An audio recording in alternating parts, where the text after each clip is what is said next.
Existen pirámides en todo el mundo, pero en esta ocasión hablaremos un poco de las ya conocidas por ustedes, las pirámides de Egipto. Aún hoy es un gran misterio saber cómo las construyeron. Nos imaginamos que fueron construidas a través de muchos esclavos que arrastran piedras. Los científicos japoneses determinaron que ese no pudo haber sido el sistema, porque tuvieron que haber vencido muchas dificultades, como el traslado de las mismas a través de barcazas. Y no hubieran logrado en ese desierto, en ese lugar de arena, haber trasladado tantas piedras, y menos esa construcción. La tecnología que ellos utilizaron es totalmente diferente a la nuestra y superior. Solo la leyenda nos da una pauta cuando dice que las piedras fueron trasladadas por los aires y al son de una música o un silbido especial. O sea que ellos lograron, a través de esta leyenda, anular lo que para nosotros es difícil anular, la gravedad. Y que nuestros grandes científicos, como Isaac Newton, ya vislumbró la posibilidad de ver la forma de anular la gravedad. ¿Será difícil e imposible? Pues una vez más tenemos que hablar de la espiritualidad. A través de la espiritualidad sí se puede. Más de una vez nosotros hemos considerado que fue fruto de magia o alguna situación, pero hemos conocido de grandes místicos como fueron, por ejemplo, en el sector católico. Hablaremos de San Martín de Porres flotando en los aires. ¿Qué decir de San Francisco de Asís? Y algunas religiosas que también fueron sorprendidas en determinado momento lejos de la gravedad. Pero nuestra tecnología está lejos de ser espiritual, se separó de la religión, y la religión es diferente a la ciencia, por lo cual sus grandes limitaciones y barreras jamás podrán lograr anular lo que viene a ser la gravedad. Haces de la construcción.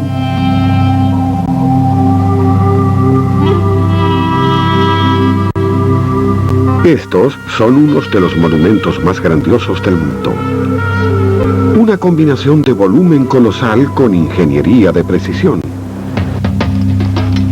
Y sin embargo se construyeron en sociedades de campesinos por gente que usaba herramientas simples. Y las pirámides no solo se encuentran en Egipto. Las pirámides fueron el orgullo de otras civilizaciones en todo el mundo. La búsqueda de tesoros siempre atrajo a las pirámides a los ladrones y cazadores de recompensa. Pero para los exploradores de hoy el desafío consiste en revelar las historias increíbles que hay detrás de sus constructores.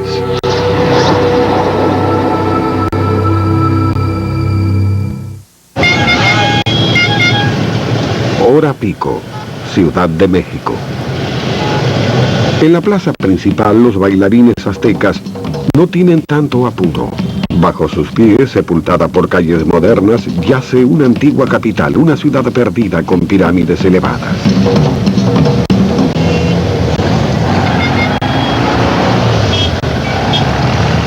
Para rastrear sus vestigios se necesita una especie de visión rayos X. Algunos pasean sus perros. El arqueólogo Dr. Luis Barba prefiere un paseo tranquilo con su radar que atraviesa la Tierra. Es un sabueso que detecta ruinas. Explora el suelo con impulsos de energía que rebotan contra objetos enterrados. Estas señales reflejadas le ayudan a Barba a ver, a través de la ciudad actual, que aquí se ve en blanco. En azul se ve la ciudad azteca subterránea. En unos pocos lugares, la excavación desnudó lo nuevo y reveló lo antiguo. En el corazón de la capital azteca había una enorme pirámide doble. Se elevaba por encima de los templos y plazas circundantes, y era el punto central de una ciudad cuya escala y esplendor sobrepasaba todo lo visto en Europa. Para los españoles que vinieron en 1519 era un milagro. Pero, ¿qué es una pirámide? ¿Y dónde más puede hallarse? Aclaremos esto. Cuando hablamos de pirámides, hablamos de algo grande. Esta en México tiene 8 pisos de alto y carga unas 4.000 toneladas de escombros y mampostería. Y el tamaño define la forma. Con tecnología básica, la única manera segura de construir en altura es inclinar los lados hacia adentro hasta un vértice.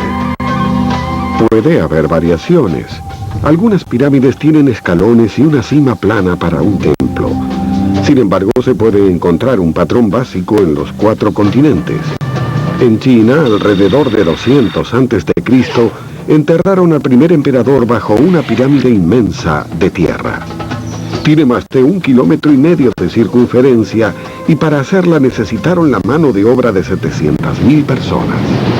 Del otro lado del mundo, en el fértil valle del Mississippi, en Illinois, los nativos cahokianos también pensaban en grande. 1000 años atrás construyeron esta pirámide gigante de unos 10 pisos de altura.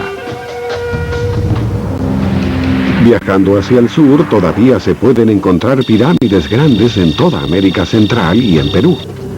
La cuna de la construcción piramidal está en África, a orillas del río Nilo. Pero ¿quién hubiera pensado que casi todas esas pirámides no fueron construidas por los egipcios, sino por reyes nubios en el sur? Los restos de estas pirámides están aquí en lo que ahora es Sudán. Pero nos estamos apurando. La historia de la pirámide comienza 1.600 kilómetros río abajo en Egipto mismo. En un desierto inhóspito, en un lugar llamado Ábidos, los arqueólogos vinieron a reexcavar las tumbas de 5.000 años de edad de los primeros monarcas egipcios.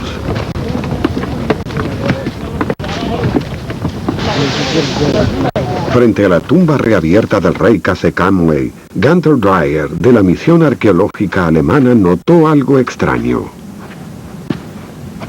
Con la mayoría de las tumbas tenemos una discrepancia notable en la preservación de la altura de las paredes. En la cara norte, las paredes se mantienen a la altura original de unos 2 metros. El nivel del techo estaba por aquí. Mientras que en esta parte de la tumba las paredes están aplastadas hasta la mitad de la altura original. Pero no es que falten tramos de pared, porque aún se ven las ruinas de las vigas de madera del techo. Obviamente, las paredes se aplastaron totalmente por un gran peso extra en esta área. Este gran peso extra, según la reconstrucción de Dreyer, era un gran túmulo funerario, una superestructura de algún tipo, ubicada sobre el centro de la tumba de Khase-Kamui, tal vez un prototipo de pirámide.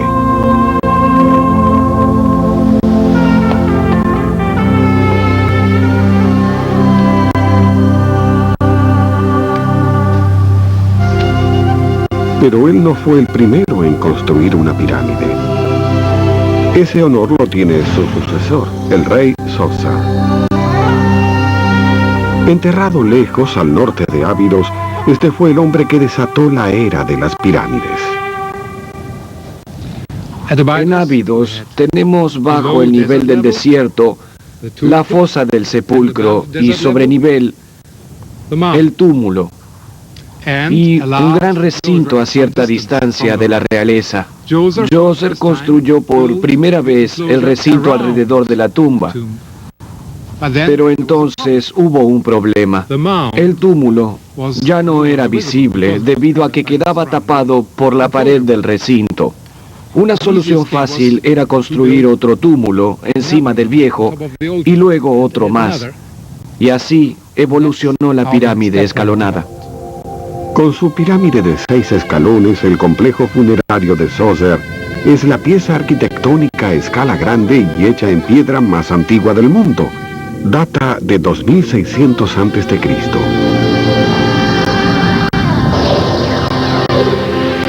La pirámide, de unos 20 pisos de altura, fue un peldaño importantísimo hacia el diseño clásico. En los siguientes miles de años, los laterales planos serían el patrón estándar. Nadie sabe por qué. Quizás simbolicen los rayos del sol formando una rampa hacia el cielo. Cualquiera fuera la intención, fue este hombre, el rey Snefru, el precursor de la geometría nueva. Él creó la primera verdadera pirámide del mundo. No se conservó muy bien. Una mejor impresión la transmite su antiguo nombre, la pirámide brillante. De día, su revestimiento en piedra blanca se vería resplandeciente. Este fue el despertar de la era de oro de las pirámides.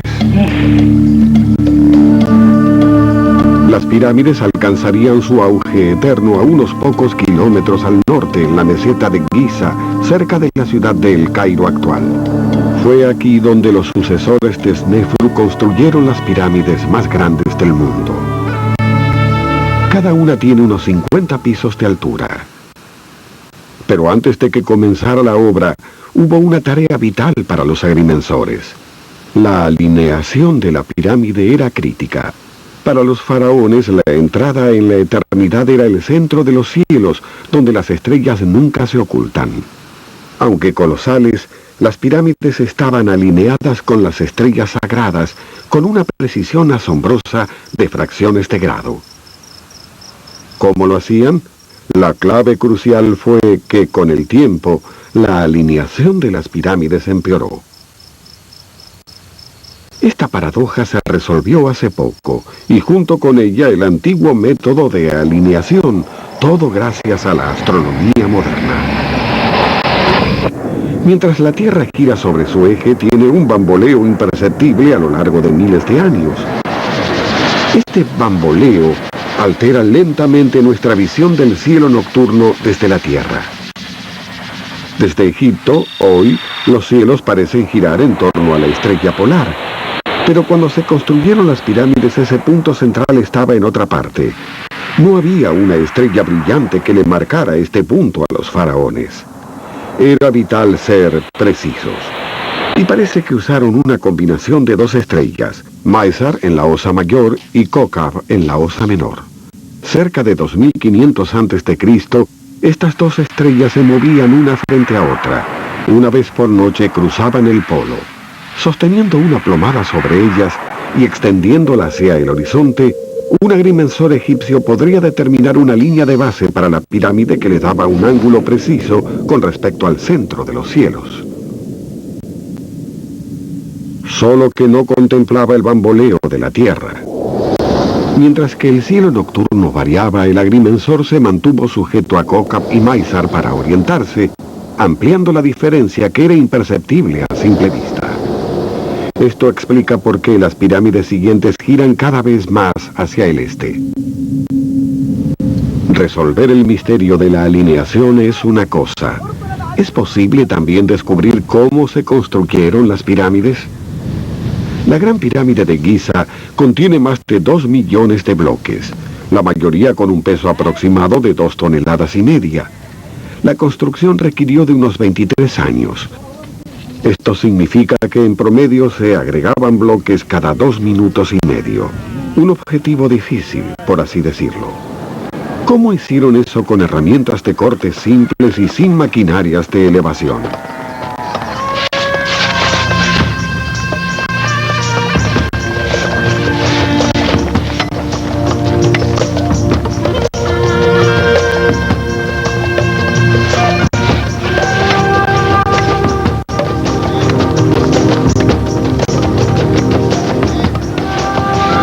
Los obreros estaban agrupados en cuadrillas de 1000 hombres cada una, y no eran esclavos, como se decía, eran mano de obra contratada. Pero la pregunta sigue siendo, ¿cómo lograron los egipcios mover tantas rocas tan rápidamente? Las pinturas muestran que cientos de hombres jalaban las estatuas reales y otros objetos enormes sobre trineos. ¿Pero es posible que esta fuera la manera en que movieron millones de bloques hacia la pirámide? La velocidad era esencial. La muerte del faraón era un plazo impostergable. Así que cuanto más grande la pirámide, mayor la prisa. Las pruebas modernas muestran que los trineos son lentos y complicados en el mejor de los casos, incluso con bloques de tamaño modesto. Para un ingeniero moderno, los trineos no tienen ningún sentido.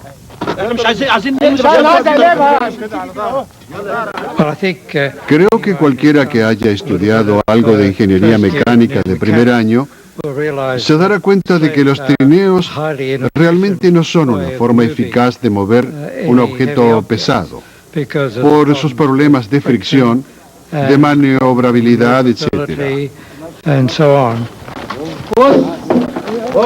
Cualquiera capaz de construir pirámides tenía que ser muy listo. Seguramente ellos tuvieron una solución mejor. La logística de construir pirámides exigía una solución de alta tecnología. Y existe otro problema con la teoría del trineo. Todos coinciden en que los bloques se llevaban sobre las pirámides por medio de rampas especiales. El problema de arrastrarlas sobre trineos es que la rampa debe tener una pendiente suave, de un paso hacia arriba por cada 10 hacia adelante. Una pendiente tan leve requeriría de una rampa larguísima. Un declive más empinado acortaría la rampa, pero también desecharía los trineos. ¿Hay alguna alternativa posible a los trineos? Los depósitos arqueológicos desentrañaron muchos modelos de equipamiento antiguo de construcción hechos en madera, incluyendo un artefacto muy enigmático. Este dispositivo curioso, en forma de cuna, se halló en uno de estos depósitos de equipamiento para la construcción. Y creo que aporta la clave de cómo se construyeron las pirámides. La idea de Perry es revolucionaria, casi literalmente. En un modelo a escala, ata 4 de estas cunas a los costados de un ladrillo de concreto para convertirlo en un elemento circular. Con un par de estos, el ladrillo puede rodar. Creo que los fanáticos de la idea del trineo deberían aceptar que es poco realista intentar jalar un trineo por una pendiente mucho más empinada que 1 en 10. Mientras que si haces rodar un objeto pesado, podrías subirlo por una rampa de 1 en 4. Para demostrar esa teoría, Perry armó un equipo con algunos colegas ingenieros en Japón.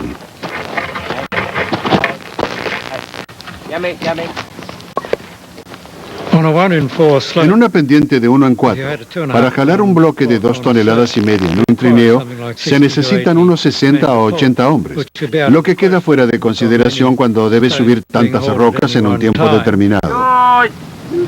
Pero con un sistema de rodamiento se necesita la cuarta parte de esos hombres.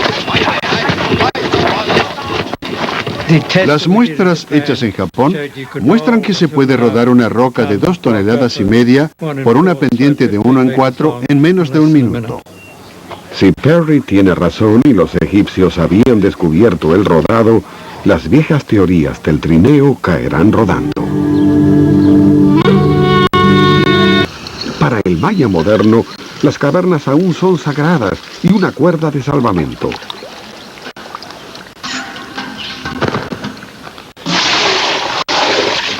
Y para el arqueólogo Jim Brady todo apunta hacia abajo.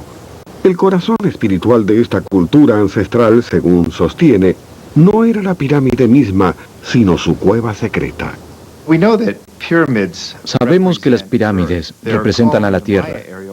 En el área maya se las llama trigo, colina, montaña. Representan a la montaña sagrada. Y las montañas sagradas deben tener una cueva por la cual se llega a las deidades que viven adentro. Todos los pueblos amerindios poseen una apreciación y apego especiales a la tierra como entidad sagrada y animada. La lluvia significa fertilidad en las cosechas, pero además es un fenómeno terrestre. Se cree que la lluvia sale de las cuevas y sube al cielo. La gente aún va a las cuevas a orar por lluvia y buenas cosechas. En cada sitio que investiga, Brady encuentra una cueva bajo su pirámide principal, Pero la prueba de una conexión viene de lugares como Xochicalco, en el centro de México, donde las cuevas no existen naturalmente. Aquí debieron hacerse a mano. Hasta la palabra cueva también quería decir templo en idioma maya antiguo.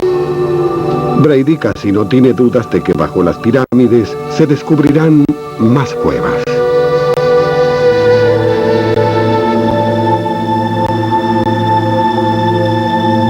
Tal vez esté surgiendo un cuadro más profundo de las pirámides centroamericanas. Junto con su cueva personifica la montaña sagrada con su fuente de agua. El agua escasa que en última instancia era un don de los dioses.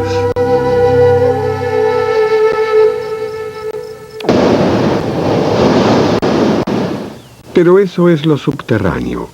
Sobre la tierra existe un propósito mucho más terrenal. Algo que Jim Brady puede apreciar más fácilmente desde el aire.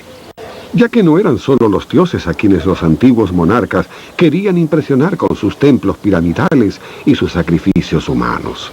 Desde Egipto hasta México, desde China hasta Perú, las pirámides tenían la intención de intimidar a las masas. Las cosechas abundantes fomentaban el crecimiento de la población, y a medida que crecían los números, se hacía necesario un control social. Eso debió ser así aquí en Teotihuacán, en el centro de México. Es la ciudad con pirámides más grandes de las Américas. Las pirámides que vemos aquí son un símbolo del poder, tanto del Dios como de la entidad política que les dio origen. Combinaban el poder político con el religioso. Nosotros estamos acostumbrados a separarlos, pero en las sociedades preindustriales hay un esfuerzo consciente por combinar ambas cosas y la pirámide representa el símbolo preeminente de esta fusión.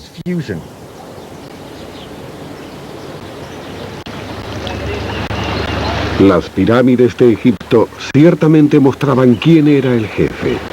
Pero los egipcios también practicaban el sacrificio humano. Hasta hace poco no teníamos una respuesta definitiva. Ahora, gracias a algunos descubrimientos arqueológicos recientes en Ábidos, la respuesta al parecer es que sí, pero por un periodo muy breve. Una época al comienzo de la civilización egipcia que duró quizás unos 300 años, cuando los sirvientes de los reyes muertos eran, por lo que se aprecia, enviados al otro mundo junto con sus amos. Lo que es más notable es que la práctica se abandonó y no se retomó jamás. Pero claro, el agua aquí nunca fue un problema. El río Nilo era uno de los más calmos y predecibles de la tierra. Cada verano se inundaba levemente, sin causar destrucción, y proveía agua para riego, cultivos, personas y animales.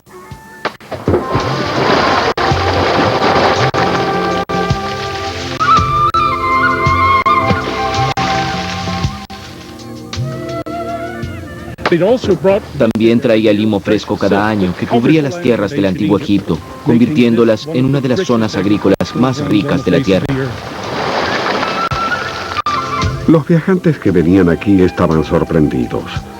Según los antiguos griegos, los egipcios no tenían mucho que hacer. Para ellos la vida durante todo el año era tranquila. No había grandes preocupaciones, y quizás esa es la razón por la que no hubo sacrificios humanos. No había ninguna amenaza sobre el egipcio antiguo que lo aterrara tanto como para cometer el mayor de los sacrificios a cambio de estar en paz con sus dioses y que estos proveyeran alimento para él y sus hijos. En las Américas, la historia de las pirámides tiene un capítulo final sangriento.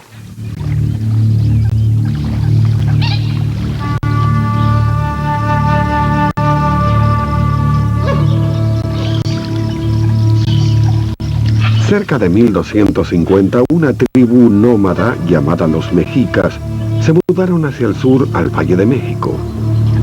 Se los conoció mejor como los aztecas y las tribus vecinas les temieron con rapidez.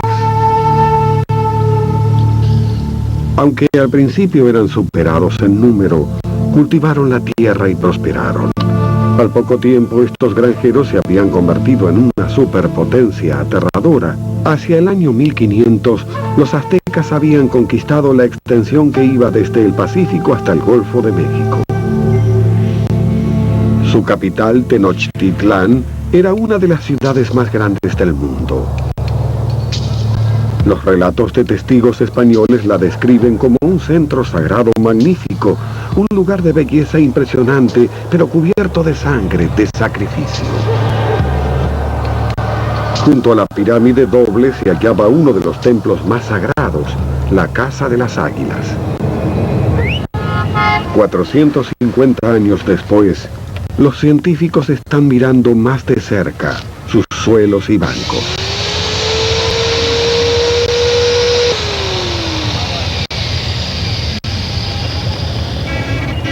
¿Cuán precisos eran los relatos de esos testigos? Se tomaron cientos de muestras para analizar en busca de sangre y otras sustancias.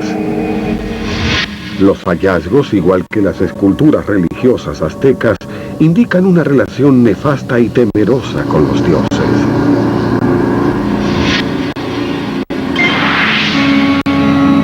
Marcando cuidadosamente los resultados en un plano, los científicos pueden mostrarnos con exactitud dónde goteó incienso en el suelo y dónde éste se impregnó de sangre humana.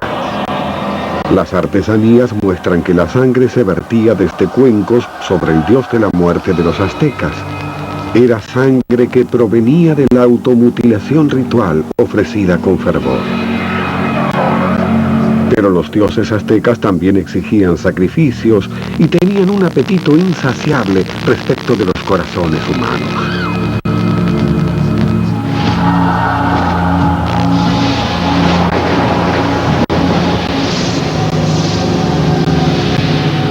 Este era el destino de innumerables prisioneros, que les cortaran el corazón sobre una pirámide azteca.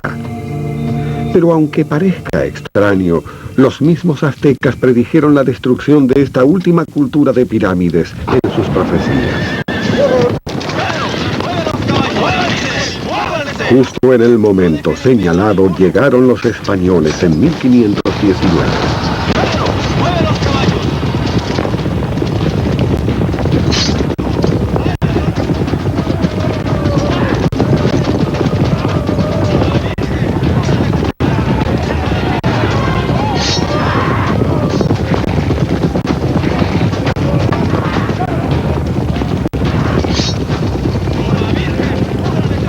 Montados a caballo, con acero y armas de fuego, luchando, los conquistadores destruyeron con rapidez la civilización azteca y la sepultaron bajo su propia ciudad. Y con este golpe salvaje, las pirámides quedaron perdidas en la historia.